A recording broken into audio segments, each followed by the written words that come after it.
Whether you're using YouTube for marketing or for monetization, it's important to understand what some of the most effective content strategies are for you to be as successful as possible on YouTube.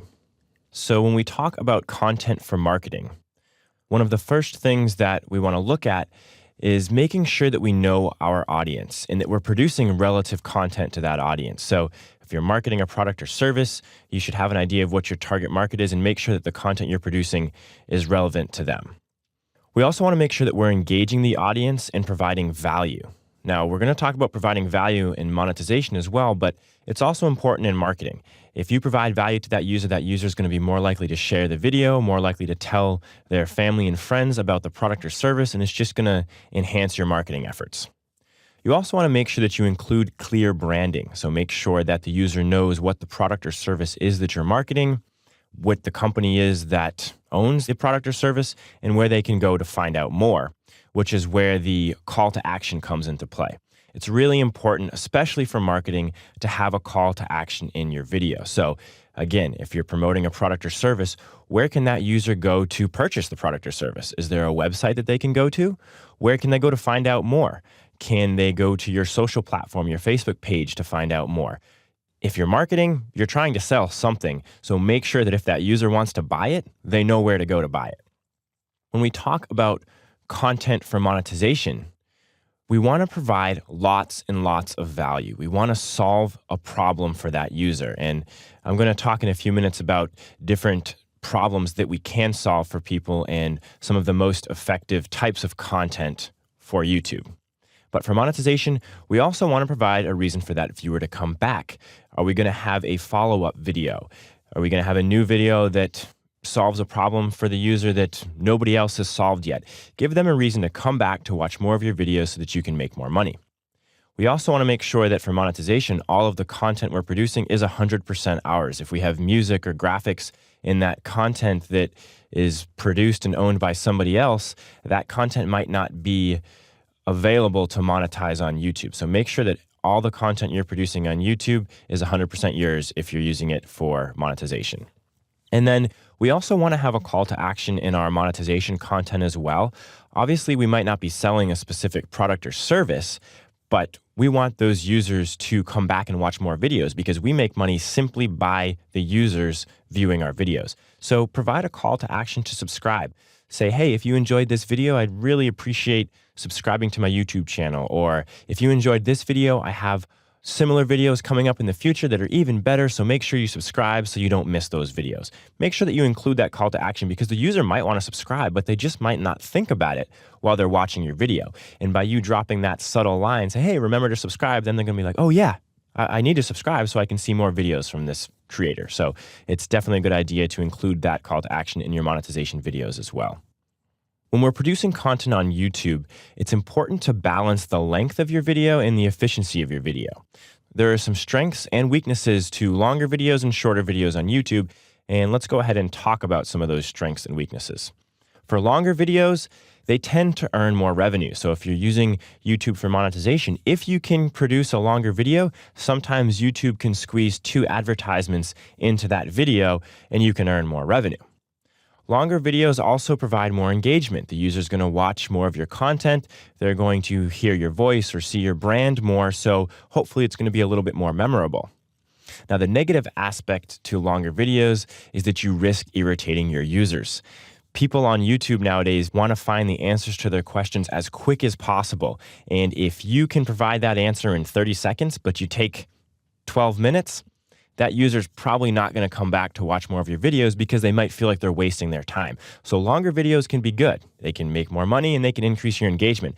But if that longer video isn't justified by the amount of content that's inside of it, then you definitely want to make sure that you're producing a shorter video, which increases the user's perception of your brand and your YouTube channel in general, and hopefully they'll come back and watch more videos. So when we talk about shorter videos on YouTube, shorter videos, they have higher efficiency. You solve that problem in 30 seconds, that user's going to say, wow, I've been searching on the internet for 15, 20 minutes to find the answer to this problem, and this YouTube creator solved it in 30 seconds. That's great. I'm going to subscribe. I'm going to like this video. I'm going to share it. So you're being really efficient with your videos, and users like that on YouTube. You might earn a little bit less revenue because it's a shorter video and YouTube can't show as many advertisements.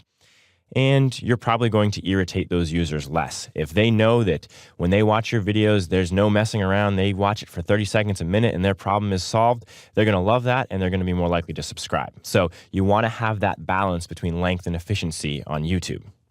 Now, what type of content is valuable on YouTube? There are a number of different forms of content that can be successful, but I'm just going to give you a few ideas to get those juices flowing so that you can figure out what's going to be best for your YouTube channel.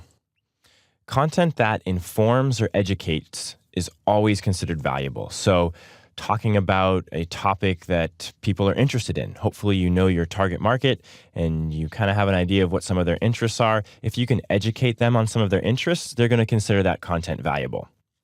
Content that solves a problem is also always very valuable. So somebody has a question, a very specific question, how do I do an oil change on my car? That's pretty general, but it's a specific question. If you provide a video that solves that problem, the users are going to love that. That's what my core focus has been on YouTube. I solve technology problems. Now, yours is probably going to be very different, but solving any type of problem is always considered valuable and is definitely a great content strategy. Content that provides humor or comfort is also considered valuable. And if you take a look at a lot of the YouTubers that make a full-time living off of YouTube, a big majority of them are YouTubers that provide humor, and they have funny videos, and they have millions of subscribers, and they make a lot of money. So humor can definitely be considered valuable on YouTube. Content that surprises can also be considered valuable. So maybe you're doing a video that is informing or educating on a particular topic, but you come across a fact that you haven't seen anybody talk about yet. So in the middle of your video, you surprise your users by saying, hey, by the way, did you know this? And then all of a sudden, they say, wow, nobody's ever told me before. I know all about this topic, but this is something new that I learned, and I'm surprised to hear it. When that surprise happens, hopefully that user is going to share that content with their other friends and family members that are interested in the same topic, because there's no other content out there that has that particular piece that you've just added, that surprise that nobody expected.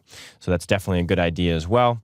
And then content that's emotional, appealing to the emotions is always a good idea, whether you're marketing or trying to make money on YouTube. When people's emotions come into play, they're going to be more likely to remember that video and become attached to that video because now their emotions are involved. So that's definitely another way to provide value on YouTube.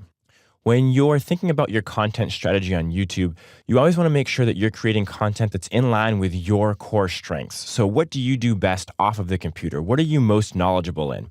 If you produce content that's related to your strengths and your knowledge, that content is just going to be more valuable just because it's what you do best. So make sure that you're definitely focusing on your strengths, your competencies, and what you're most knowledgeable in, and that content, that value will just come out of that content on YouTube.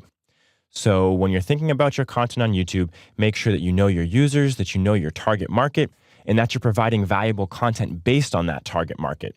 You also want to make sure that you're including a call to action, whether it's content for marketing or content for monetization. You want to make sure that you are balancing your video length with the efficiency in which you get to the point in your videos. And always make sure that you're taking advantage of your core competencies so that you can be as successful as possible on YouTube.